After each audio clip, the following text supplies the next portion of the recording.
You're on mute too. There we go. That's off, that's off. Okay. Can you hear me now? Yes. Loud and clear. Can you hear us? Yes. Excellent. How's it going? Going pretty well. Found a Excellent. couple things this week, so want to run by people. Oh, I look forward to connecting to those threads.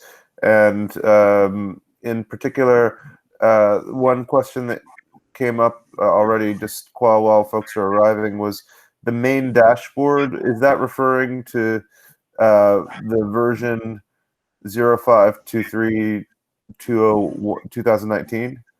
Or which version is when our colleague was asking about which one the main dashboard was?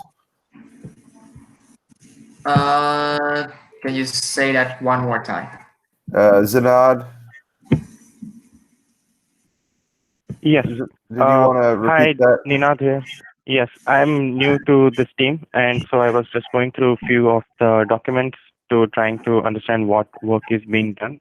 And looking at the changes in the recent version, there is a mention of main dashboard in the Excel files. So is that referring to the main dashboard sheet in the same Excel file, or is there a data visual dashboard? The main dashboard referring to the main dashboard tabs in each of the firm point of view spreadsheet. Okay, got it. Thank you. Excellent. So I think that one context is just to say, Quad, in terms of what documents refer to which stage that we have, could we just map for 30 seconds so folks know which document is linked to which sub-team, if we have that just high-level mapping? Yes. So important document to share is, first of all, the Zero Subsidy Affordable Housing Team's PowerPoint. This PowerPoint right here. I can share it on the chat if needed. This PowerPoint right here shows the general visual of how the business should operate, where we have how we expect to generate incomes and how we expect to attain more shareholders to grow the whole co.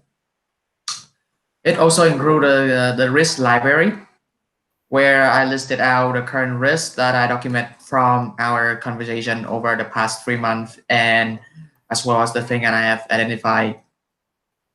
And we also have the team split up right here.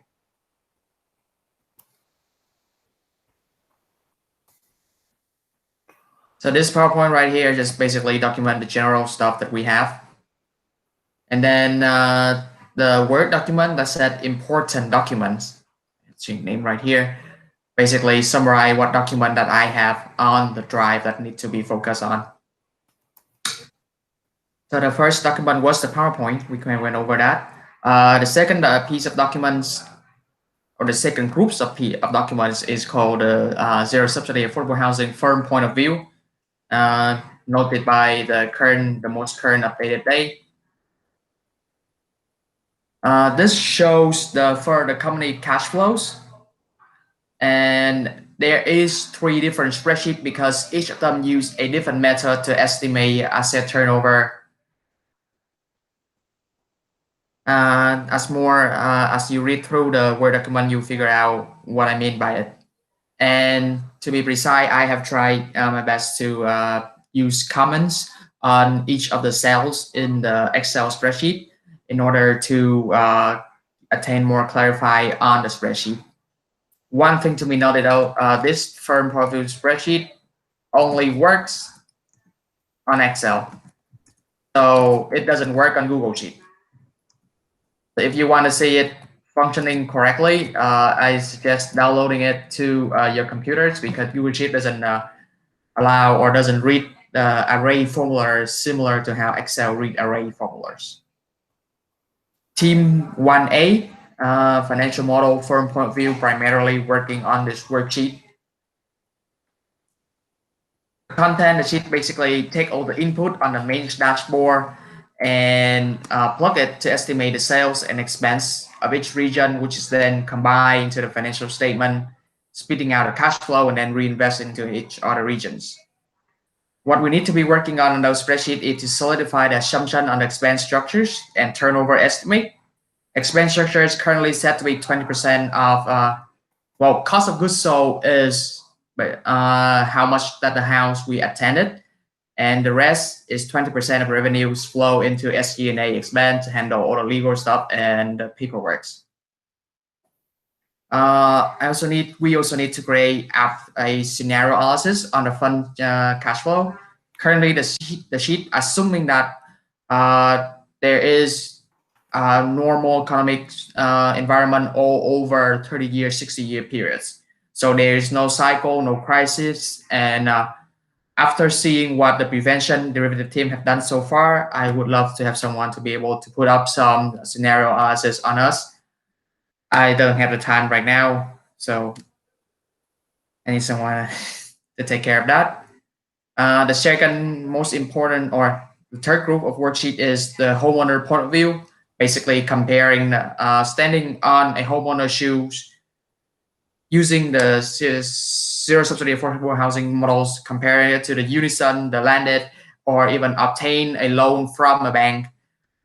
How much are they getting in returns? How much they expect to pay out, and how much risk are they having so far to each different types of financing their house. Overall, these are the spreadsheet I want to talk about in general. So feel free to chime in, and I believe she'll have a lot of questions too.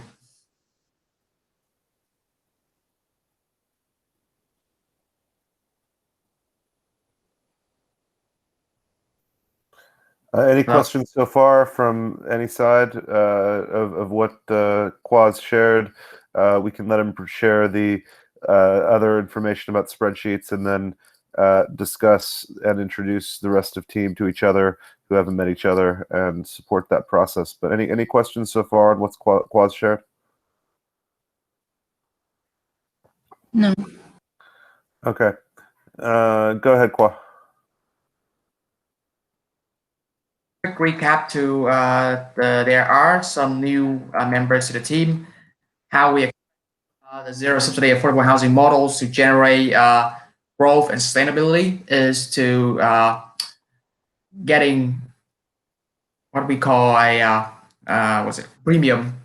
So basically, a homeowner come to us, our client comes to us pledging for 10% of their house current values. We can give them the 10% of current sale value in either shares or stock. In return, they will give us 13% or 10% plus a 30% premium on the house future values the moment they sell the house in the futures.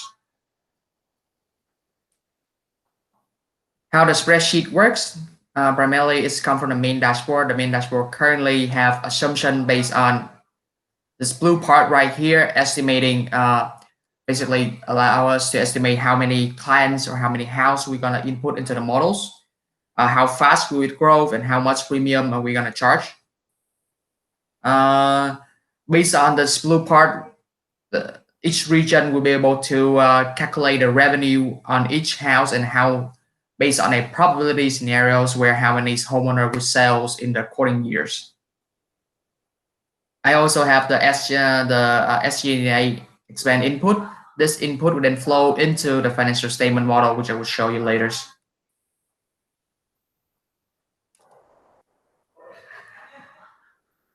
We start out with a basic home that worth $765 million, $1,000. We expect 100 houses to be acquired into the fund, into the whole call on year one. Only 10% we're able to do is swap for 10% of those houses, which would give the fund an equity valuation of $7.9 million.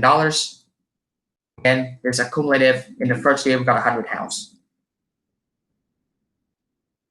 The probability of home sale is calculated by, sorry, let me find a spreadsheet. This would be a better choice. And Thank you. welcome, Mark. Qua's just doing a review of what's been covered, and then Sue said she has a number of questions after that, and then we also have a round of introductions for our new colleagues. But happy to adjust the agenda with your feedback at any point as needed. Okay. Sounds good. The probability of home sale based on the PSA model, a PSA curve or prepayment curve is basically how the bank estimate the chance of the homeowners refinance or repaying their debt earlier before it's actually matures. Basically, they have a 2.4% on the first year, 4.8% on a second year, and 6% so on after that. So based on this first 100 house have a 2.4% of sellings. So it's with a 1.3% multipliers, we can able to calculate based on this probability and the premium and the number of house in our portfolio. We can calculate the cost and the revenue of the sale of house.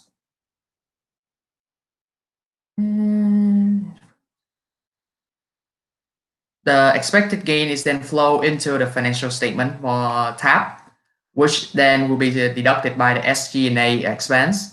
These are including legal fees, marketing, salaries, etc., etc.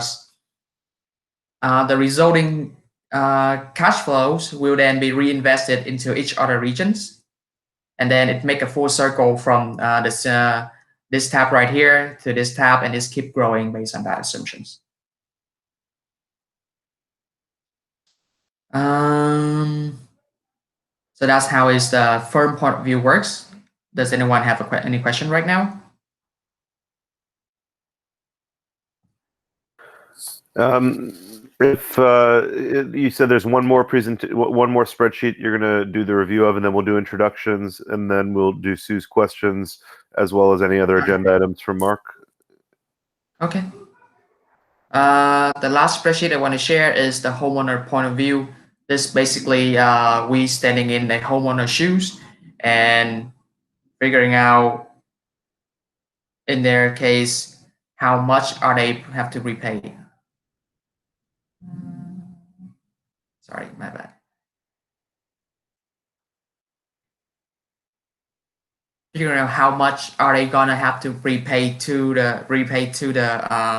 either us, Unison, or Landed with the appropriate return. So, for example, after 30 years, your house go up by 100% with the zero subsidy affordable housing models. The sale price of $1 million. You only have to pay us back sorry, $116,000. With Unison and Landed, you have to pay $250,000 and $175,000 accordingly. So as again, this span this scenarios here is over 30 years. So we expect 30 years, 100% increase is very minimal. With an average of 3.4%, we would expect a 179% increase after 30 years, which in return you have to pay to Unison and Landed in much larger amounts.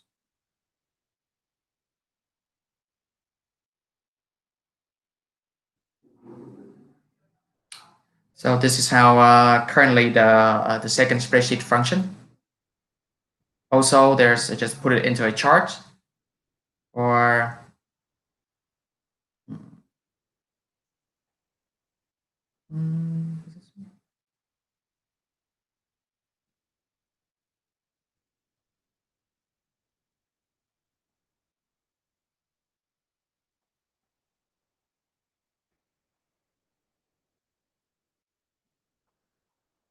So between these three spreadsheets for the homeowner, the firm, and the investment case, we should be the able to investment case establish. belongs to Yi Fund, and the investment case belongs to Yi Fund and I believe Mitchell's. They work on that. Basically, what they did was they just compile a annual return for the S&P 500 and similar real estate investment firms, and they was simply waiting on the first spreadsheet to show how much the stock price would return, and basically plug in for the shareholders how much are they expecting to get in returns if they are holding our shares instead of buying something else. I haven't been able to talk to Yifan for a while and Mitchell for a while. I don't know where they are. Well, if you want to send a note to them and our colleagues who are taking in a project management role, we can also ask them to check in, and feel free to copy me. In those cases, neither of them sent me any communication either, but they have contributed before, so they may have just gotten busy and might still be intending to come back and help. But it's always helpful to coordinate. Would it be the right time now to do a round of introductions, Kwa, or is there more to share in the overview? No, that would be it. That's all I want to share. And just quick, I think Mark missed the first part. Mark, here is what I prepare over the weeks. These are the list of important documents that I left behind, and basically a brief explanation of what is currently going on in there and what is currently need to be working on. So this working process right here is what I'd love to improve on. Excellent. That's extremely helpful. So with that, I'd like to, go ahead, Mark, sorry. No, I just was going to say thank you, Quan. I thought you were, not going to be able to get really anything done, and this is a lot. I hope other people find it understandable and a good resource for us going forward. Phenomenal. I have a few questions. Go ahead. Okay, yeah, this is my first call, so I'm sure like you might have thought about these already. So first question is about the premium in the first document. So who is paying it and where is that going? Is it being paid by the homeowner? 1.33 premium. So how the premium works is when a homeowner come into us, they swap in 10% of the current house values. So the moment they sell the house, we will get 10% of the future house values plus a premium. Because what that premium do is allow us to grow. With that 10%, when they sell us back to us, we only be able to invest into another house. So they give us 10% right now, and then we get another 10%. We get the 10% back in the future. We have to reinvest that 10% back. So with that 33% premium, that add up to be 13%. So after 3 house that's go in and sell out the models, we then able to get another 4 house. Okay. So that's how Makes I sense. believe we can grow the firm more sustainable that way. Okay, thank you. And when the homeowners are staying, will they be responsible for paying the property taxes? So they are responsible for all the property tax, the utility billings, and everything. Because what we did to them is we offering them, we take away their part of their appreciation values and lift them 100% of residential values. So basically, they are using the house. So instead of renting, now you have the house in your name. So you have to take care of those property tax related to it. Awesome. Thank you so much. Excellent. So this sounds like a good time to go around the circle and introduce who's on the line. Welcome, y'all. So just to coordinate, you've already been hearing from Kwa, has been speaking and presenting. Let's see. Ninad, would you like to introduce yourself? Yes. Hello, everyone. My name is Ninad. So I've joined twice, once through my laptop and one through the phone. My laptop audio isn't well, so my audio is coming through my phone, the number 480. And I have background in data science. I'm currently employed with Charles Schwab, and I have been working in data science field, mostly into data visualization and ETL and manipulation and just everything around it. I have familiarity with coding in Python, R, and database management. I'm happy to help here and add value wherever I can. Thank you. Terrific. Thank you so much, and welcome and grateful for your collaboration. And Data Science Dimensions brings up Sue. Would you like to introduce yourself? I'm Sue Chmielewski, and yes, we'll be working, I think, on data science and trying to find data to support this model. Thank you very much, and grateful for that, and welcome. And likewise, Zakai, would you like to introduce yourself? Hi, this is Takai. I'm a recent master graduate in econometrics. Actually, I just reviewed the team breakdown and I see that the community benefits part is, I think I can contribute more to with my educational background because I just reviewed the research online and I found that there are some good reports and study about the effect of the homeless prevention program on the effect on the degree of preventing the homeless. So I think I can contribute more to that part with my background. Terrific. Thank you. I appreciate that, and that's helpful. Bhargav, would you like to introduce yourself? Hey, hi. So I'm having a master's in finance, and it's been a few weeks. I'm in the team. Excellent. Welcome. Thank you again. And Jenna, would you like to introduce yourself? Yeah. So my name's Jenna. I work in healthcare IT as a project manager. So looking to use those skills here. Definitely going to be learning some new skills as well. But looking forward to working with everyone. Absolutely. And that brings up Tuka. Can I introduce you to our colleagues? Yes, of course. I'm Tuka. I'm based out in New York. Just joined within the last week or two. And I do IT. Just finished up my master's in information systems and management. Yeah, and Tuka, my understanding is you also have a project management background. Yes. Yep. So I think that the way to think about this is Qua, Jenna and Tuka are both joining in a project management capacity. And so if we can think about transitioning the project management responsibility that you've been stewarding to them as a pair, I think the two of them together can take on the project management that you've been doing individually if we can support them in that. Does that sound good to you, Qua? That sounds very good to me. Excellent. So we have Lynette. Would you like to introduce yourself? Sure. How are you, everyone? This is Lynette, and I'll be helping with human resource.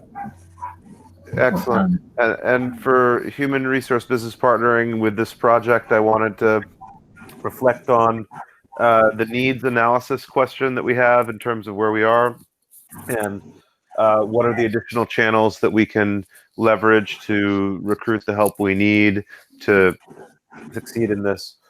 Mark, there's some new colleagues. Would you like to introduce yourself for them? Mark is our co-leader here and is wise in this context, but I'll let him speak for himself. Hi, I'm Mark Moulton. I'm here in the Bay Area, which is one of the that fits the model that we're working on, where there are job creation, physical limitations to the developable space, and very slow housing development. And I've been at this problem basically for more than 30 years. And Qua, we're still screen sharing. If you want to turn that off so that we can collaborate, that's helpful. So all good. So I think this makes a lot of sense. And Sue, you had some questions. Maybe I can hand over to you to ask some of the questions that you have in mind. Okay, these are pretty elementary questions, but I was trying to figure out where we could find some data. You were saying you want to verify the model. So I was looking at what kind of data was out there. I came across something that was done by Compass, which is a huge real estate firm, and they had done looking at 30 years of housing trends in San Francisco with a lot of numbers, kind of what is interest rates done, what is home values done over the last 30 years, and showing the cycles. It goes up and then it drops, and then it went up again and dropped. There's enough in their report to get some different data points, but that's about it. Their studies were done they're really pulling their data from a company called CoreLogic, which keeps track of properties across the US. I don't know what kind of costs there would be to actually go to CoreLogic. CoreLogic has a lot of stuff in there. I signed up to have a free account, and there's a lot of stuff in there. Yeah, you can have a free account. You can't use the data anywhere, anyhow. So, I ran into the same problem with Crow. Hoping that maybe somebody might be more familiar with the companies that I'm talking about than me. So I did what you did, Sue. It's a CoreLogic went to National Real Estate Association. So they give us a chart that summarizes the data, but it doesn't give us. So that is how I come up with average tenors, basically estimate the probabilities of one house, the first set of house to sell in the first year. They give us the chart, but not the data. Right. So as the team grow more robust, maybe or the crowdfunding can sponsor us with some more data, the accessibility to get into some of the data that we have to pay for. Right. That was kind of what I was. Data not free. I mean, the report that Compass put out, if you were going to want to get 30 data points, you could, going over 30 years. But since that's already been published, that's not CoreLogic, but that's about it. But you could. There's currently, I think there's 60 payment points. So it sorry, go ahead, Quad. Set of house. Quad, sorry, I missed the last comment of yours. So the current firm point of view spreadsheet have 60 payment points. Basically, it's when over.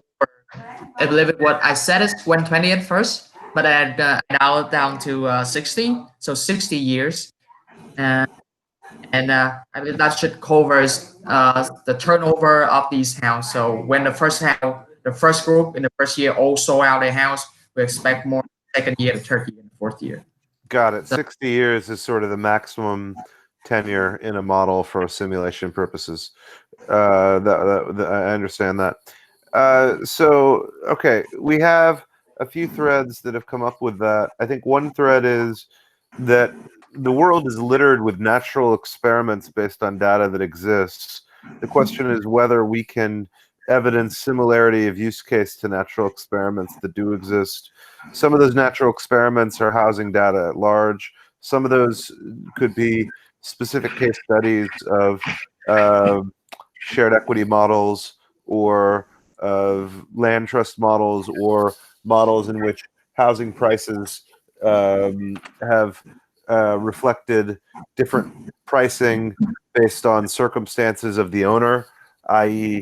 people get better pricing if they're patient, people get better pricing if they have flexibility, people get better pricing. I mean, I'd say that, you could see that in the sense that I bet you'd find if people are well off enough to be flexible, they probably get better pricing if they're willing to have that be a factor in their timing. At some point, the people who have too much economic flexibility are probably not getting more pricing premium because they're no longer prioritizing pricing because they're economically, in a position where each marginal dollar is not counting for as much of their effort. But if we create a set of scenarios based on, housing prices in general, and then how much better than that are we able to do? I mean, if we want to compare this to private equity IRR, 7 to 10% IRR you can get in the market, in the regular market, not in the super rare market. So if we're trying to get it into that range, it's partially because people can do better than the 4% IRR which includes all the people who are selling at the worst possible time for themselves. And Right so, now, so Bobby, can I ask Sue a question about that? go ahead. Sue, when you looked at the Compass data over 30 years and you saw the peaks and valleys, were there about 5 peaks and valleys and for about 5 cycles, up down cycles, would you say? I think so. I think Bobby's making a great point here for us to think through, and while as you hand this off, I think part of the crucial and interesting piece of this model is I think we have to define when. So if we have the customer side of people who take money, or say they take shares, but the shares are fungible. So say they take money out of the hold company. Is there a contract that says, when the homeowner will realize, Bobby, more than 6% on the transaction, then they can sell 6 to 10%. But, would there be some limit of the relationship? It's on the one hand, you're saying, Bobby, and I think you're right, Sue's data of valleys and mountains shows that if somebody isn't compelled by changing the job or not being able to pay the rent to sell in a trough, but they can wait for a seller's market to sell, then we can demonstrate that this investment will make a better return for people who are just simply using it as I believe some kind of equity investment. hitting on that. So what you said, Fundrise did the same thing. So Fundrise is basically a real estate investment firm where it doesn't specifically tell the homeowners that they are investing in a specific REIT somewhere. They basically pull the cash from the homeowner in, and they say that, oh, not homeowners, the shareholders in, and they say you cannot take the money back within 5 years. Because we want to sell, we want you to get a return as a normal market, not a panic market. So they are spread out. The homeowner can take very minimal portion. They have a 90 days guarantee returns. And after 90 days, if you want to take your money back, that's 5 years from now. So by doing that, Fundrise along with a lot of transparency. So if somebody money in, you have to show them where their money is. So they have an awesome job using data and dashboard to show how many dollars of each of those investment money flow. Where is that? It's sitting at a project in New York. It's sitting at a project in London or somewhere, showing them we got transparency. We're holding your money. We're in for 5 years. We are not wasting it anywhere. So that's what Fundrise did. So I think that's powerful. I want to reflect. One part of this is to say, there's a gap analysis. One part of the gap is that we're talking really about a process, which instead of having to force sale a homeowner could sell off 5 or 10% of their home to the fund and draw down a line of credit and become more economically stable. So I think that from a process point of view is something we need to get more clear about in the documentation, that we're providing flexibility for the homeowner to increase or decrease their equity position in their home. And that flexibility gives them economic resilience as well as better pricing when it comes to major sale events. I also want to reflect that we've got one other handoff that I wanted to flag as a context is we shared the concept of zero subsidy affordable housing with the Cornell group of social enterprise pro bono advisors.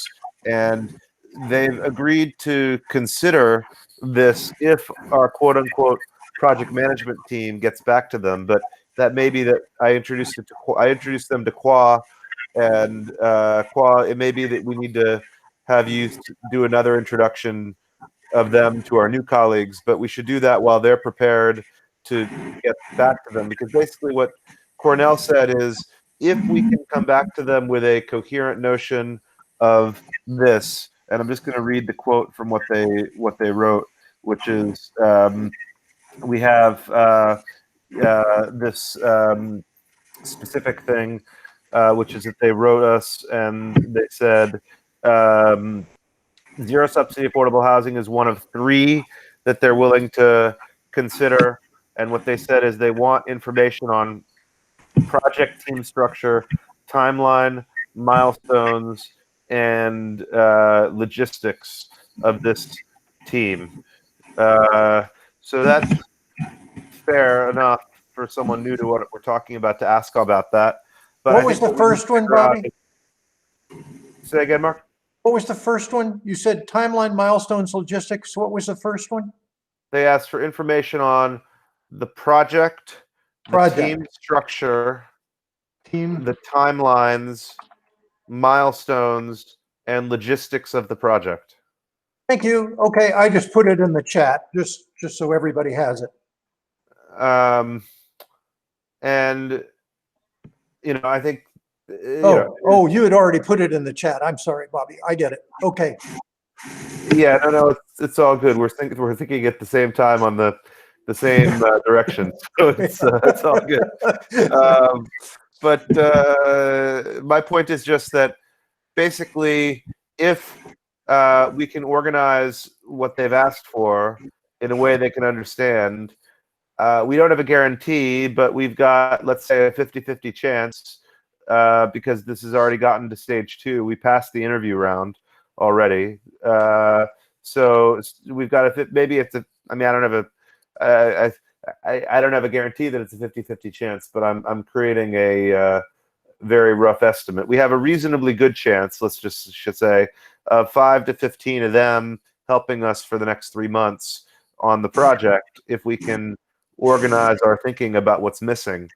So I wanted to flag that as a coordination point because I think it's a bit. I want to be fair to our new project managers rather than just handing over a challenge that we would. We have some institutional memory that we want to connect to the narrative of that potential, right? I mean, effectively, and then I think the other part of that is there's other places that we can make a pro bono request. The other part of that I wanted to flag is. I've got a friend at a law firm who is willing to share to their pro bono department. This is a top 25 law firm. The request for pro bono legal advice about the zero subsidy affordable housing or other initiatives that we've got. And so if we have a coherent document summarizing what we need to legally validate, then we could also get that kind of help. There's other places we can get other kind of help likewise that we can coordinate in a Lynette context too, but these are the 2 offers that have been secured this week specifically are the Cornell offer contingent upon providing team structure, timeline, milestones, and logistics, and the law firm offer contingent upon a summary of need and request. So I just wanted to flag that for the group's attention. And do both of those connections come through you? I applied as a stranger, blind to the Cornell application process. They approved our first round application. They then conducted an interview. They then approved us for the second round. They then agreed that 3 of our initiatives qualify, and they've requested this level of information on the 3 that they've had interest in after reviewing our documentation. As it was at the time, Bobby. So your paper on zero subsidy affordable housing set the table. Is that basically right? Well, I shared with them access to the videos from our meetings from the last 4 months too. So they they had a chance to take a look at the team's progress historically, and based on that review, they've said these three projects, zero subsidy affordable housing, and the other two, prevention derivatives being one that you know about, are eligible for Cornell team support. Okay, and then with the legal pro bono help, any gathering of documents, that any listing of the contractual relationships that would be in legal documents, how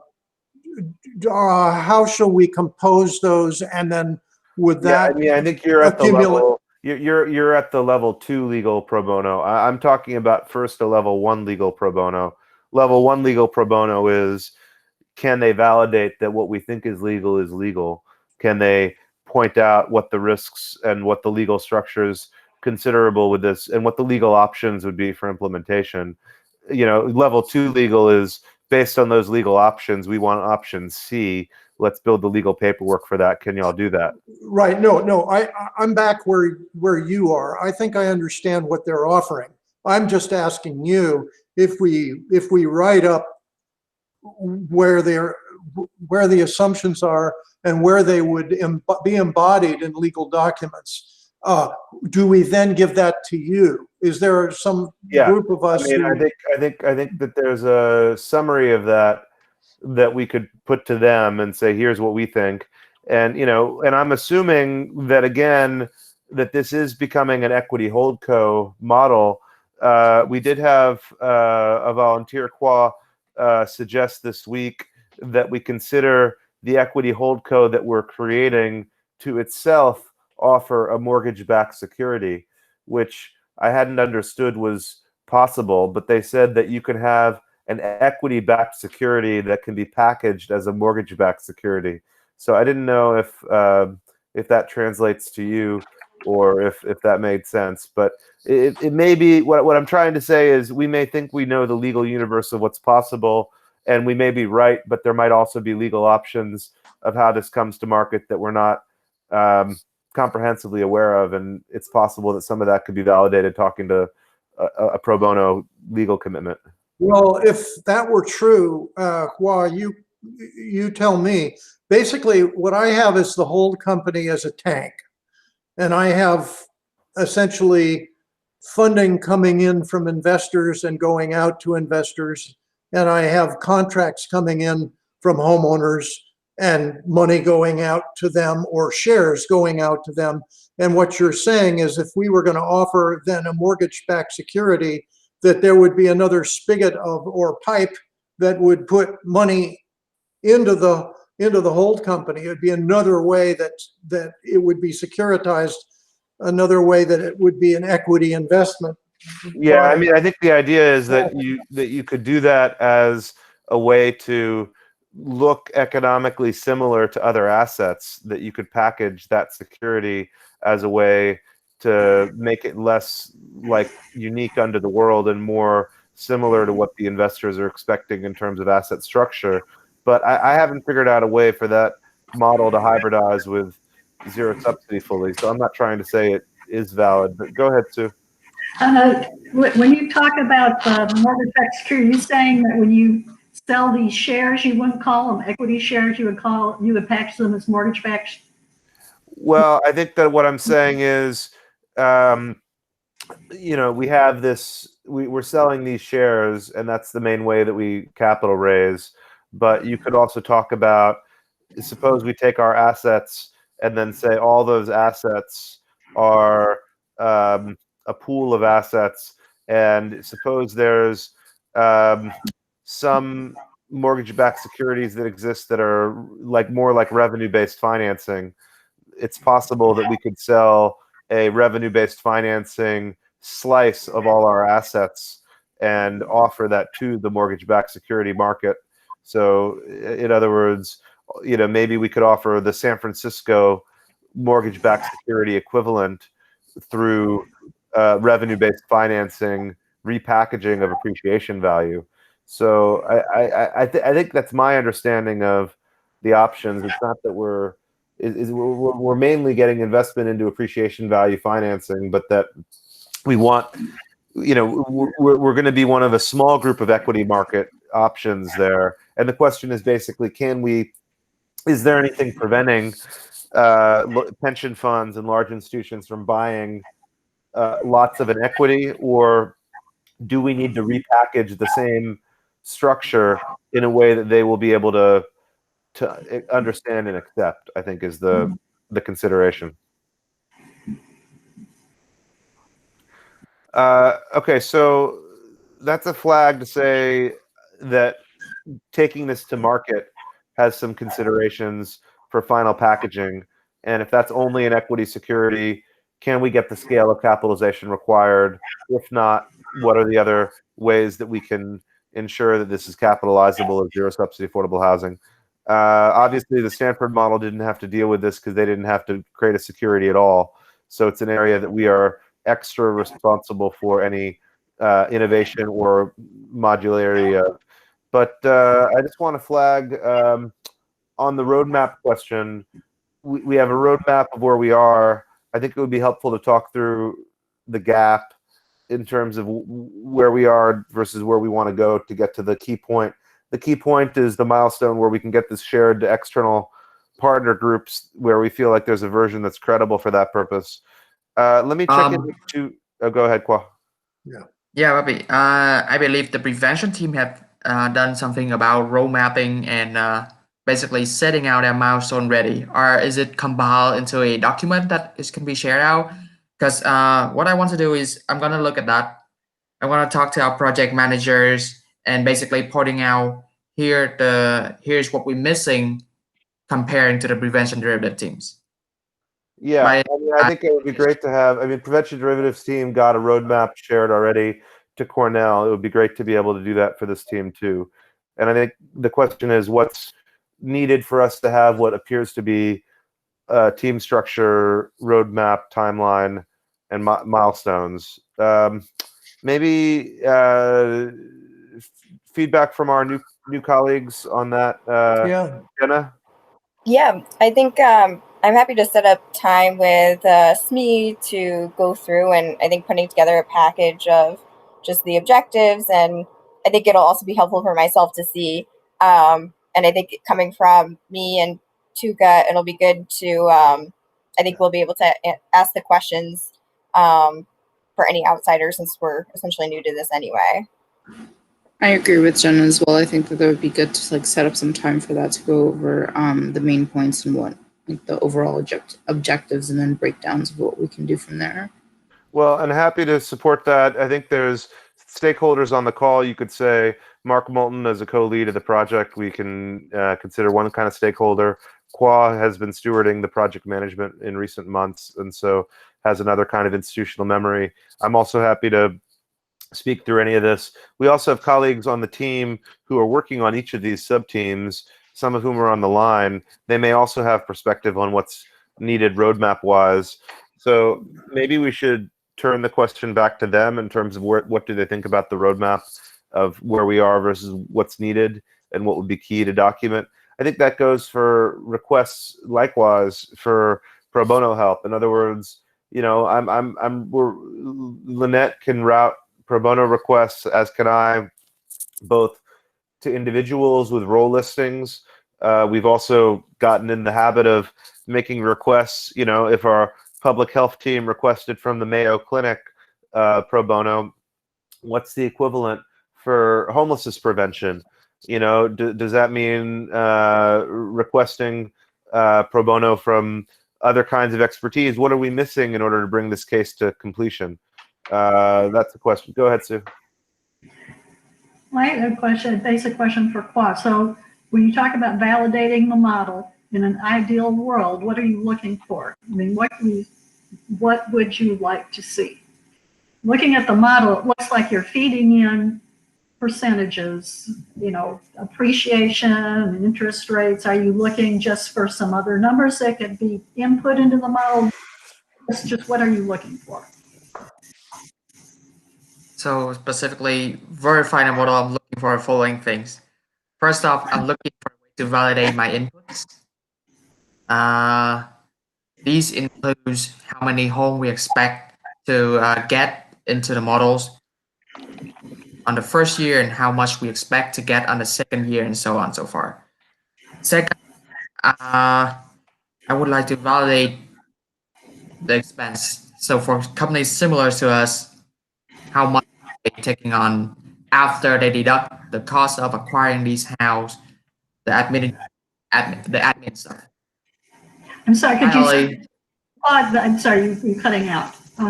oh, sorry.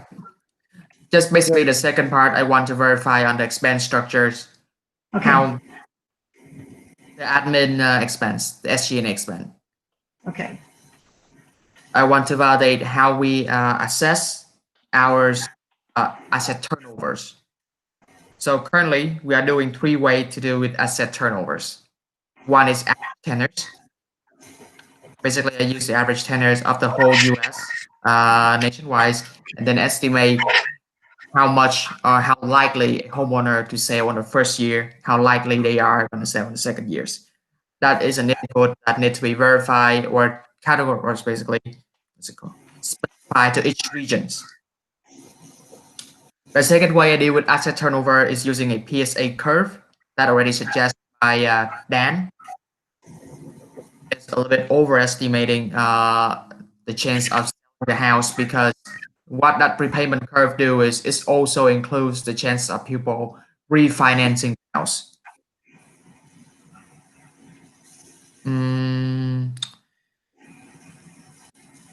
What else was missing?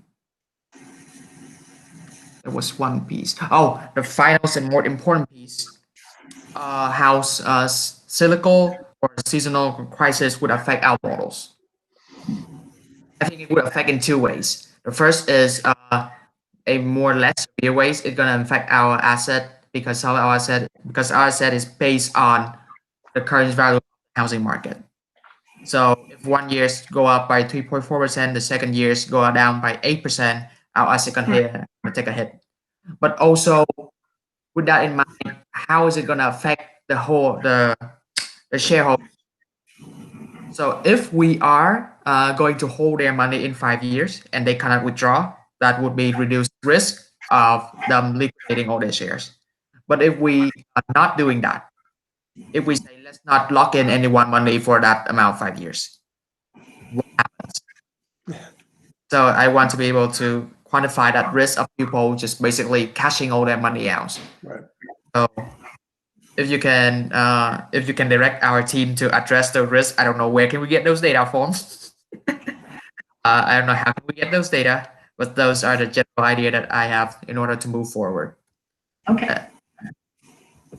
And finally, so this is not include data, but after we got those data ready, we're gonna perform scenarios analysis.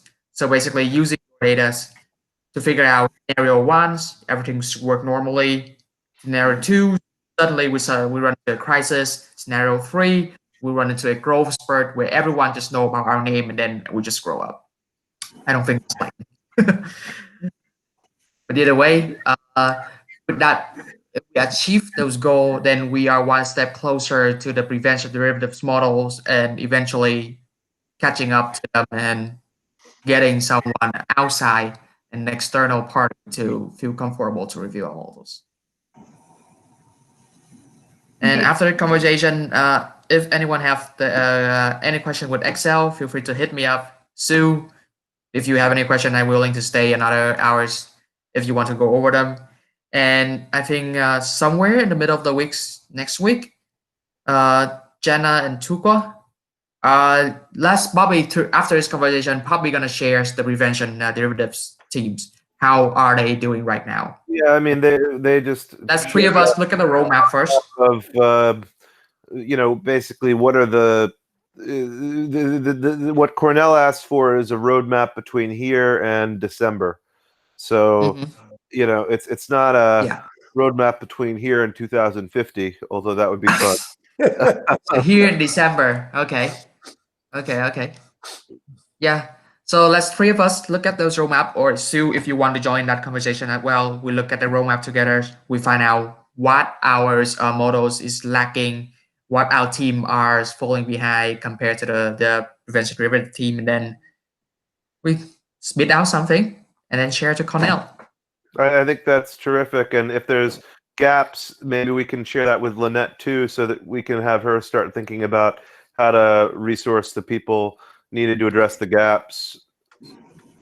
I think that works. Let's just get the other colleagues who haven't spoken in the last bit, just to include them. Zakai, does this sound good to you? Did you have any key areas you wanted to flag while we're together here, just over the next 6 minutes? I think one thing I can do is that to prove that the relationship between the housing program and the homeless prevention is a causal relationship instead of a correlated relationship, because I think in reality there are many factors that work together to contribute to the end result, instead of the housing program itself helping to achieve the end result. So I think that's what I can do by proving that the prevention in homeless is really due to the housing program. So I'm not sure if that can help. I think that's really interesting. Mark, what do you think about this? Yeah, I think that actually, that's kicking me into trying to get over to Kevin Zwick, who's the new CEO of United Way, who ran Housing Trust Silicon Valley for 10 or 12 or 15 years, because he knows the connection between the high cost of housing and homelessness and poverty, both. And so he's in an excellent chair for us to go see if we can pick the brains. I'm sure he doesn't have time, but there may be somebody on his staff that he can direct to exactly confirm what we're thinking, and to while we're trying to portray some kind of executive summary to the Cornell people, if we portray it over there to United Way. The other obvious one I wanted to flag is joint venture Silicon Valley also wrote back saying they're open to our request for pro bono and talent. You remember that place we met years ago, 8 years ago, 9 years ago? They have all the large tech companies. They've also got this offer of pro bono. So if we can structure the right ask for them, they can circulate it to tech companies to help our team too. So I think for Cornell and any other kinds of institutions that could offer support to this purpose. That sounds great. Is what's his name still the CEO down there? I don't know. You know, I'll find out. I just wrote to their volunteerism office. They have pro bono partnerships now, and so I just wrote them a letter, and they wrote back. So that's all on that. But I think this sounds good. I want to just include the other colleagues before we adjourn. Bhargav, does this sound good by you? Yeah, that sounds great, Bobby. Anything you wanted to flag in terms of the roadmap between here and December that you think is important for us to be aware of? Not as of now, anything. Okay. Ninad, likewise, did you want to coordinate? Are you on a sub team, Ninad, at this point? No, I'm not yet. Kwa, can you share a screen on the page with all the sub teams? Yes. Thank you. I just want folks to be aware if they need to be of who they need to be in touch with, and if they can know which sub team that is, then that might be a way. Okay, so which one of these is the right one to connect you to, Ninad? Okay, and so like from hearing the conversation today, I think a little bit of work will be required in collecting the data. So can I reach out to Kwa and Sue and yeah, that's great. Start from there? Is there a data sub team, Kwa? I believe it's number 5, and number 5 also closely with 1A firm point of view in order to map out all of these, verifying all these data points. And Okay. Kwok, can you just find time to coordinate with the new project managers to help them get up to speed and taking this on? Yes. I'm happy to support that in any way that y'all need. I just do y'all have each other's contact details? Do you know how to? Does Tuka and Jenna, do y'all know how to reach Kwa? I have my email shared on chat. Yeah, his email. Thank you. I think that would be terrific. Mark, any words before we adjourn to close? No, sounds to me like this is brewing nicely, and I appreciate Hua has really hung in there, and it sounds like is willing to take great care with making the handoff. I'll go after. I remember the CEO there at Joint Venture is named Hancock, and I will go after him and Kevin. But I understand that it's really there's a volunteer coordinator of some kind at Joint Venture. Yeah, I can forward you the note that they sent, the Joint Venture Talent Partnership for Silicon Valley's future. I'll forward it to you. I think this sounds terrific. Thanks, y'all, for your patience, creativity, and multidisciplinary cooperation to make this feasible. I realize that this is an aspirational goal that has a lot of empirical chasms to cross before it becomes feasible, but I thank you all for your perseverance in helping to make this not just plausible, but extremely feasible to the point where the world can adopt it, which would be a wonderful thing. And in the meantime, I just would like to wish you all a phenomenal Sunday. Thanks, Bobby. Thank you. Yeah. Have a nice day, everyone.